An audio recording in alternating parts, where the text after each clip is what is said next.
Geneviève Hébert, professionnelle à la pédagogie au primaire, centre de service première Seigneurie. Donc, comment tout ça a commencé?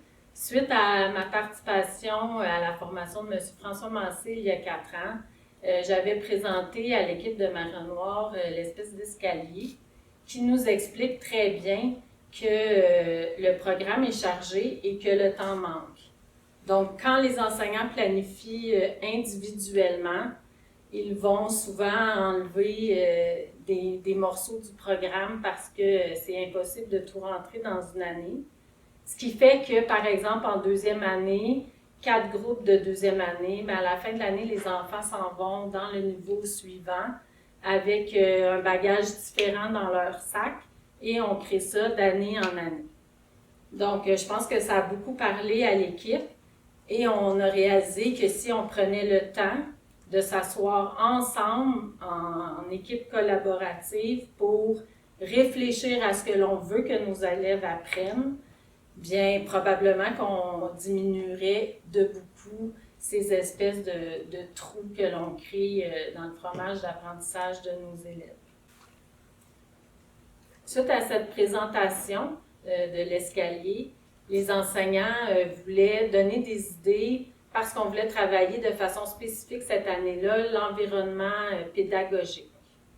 Donc, plusieurs idées ont été nommées, suggérées, et à notre grande surprise, la majorité des enseignants avaient nommé qu'ils aimeraient travailler par séquence d'apprentissage. Donc, ils ont décidé de mettre l'accent ou le focus sur un élément pédagogique à développer pour l'année.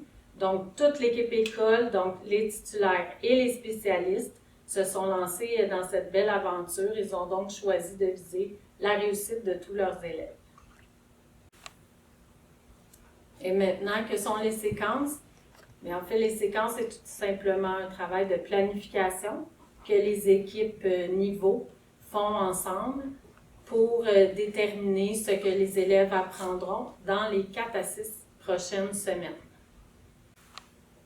Par la suite, à la mi-séquence, les enseignants se rencontrent à nouveau pour échanger sur les stratégies d'enseignement qui auront été les plus efficaces pour permettre aux élèves d'atteindre la cible.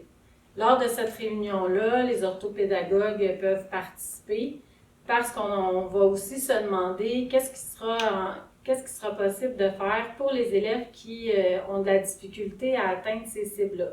C'est donc lors de ces rencontres que l'on réfléchira aux sous-groupes de besoins à mettre en place et dans laquelle aussi on déterminera ce que l'on pourra proposer aux élèves qui ont appris et donc ont atteint les cibles d'apprentissage.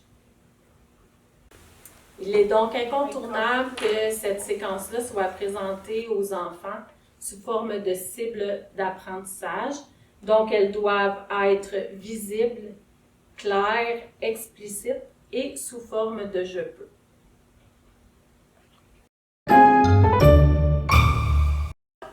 Oh, ça... Attends. Hey, c'est quoi ça veut dire, ça?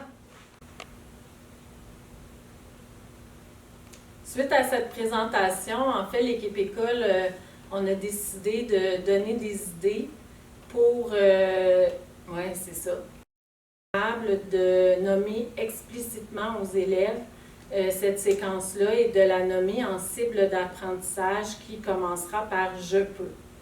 Donc, ces cibles-là sont affichées, clairement énoncées et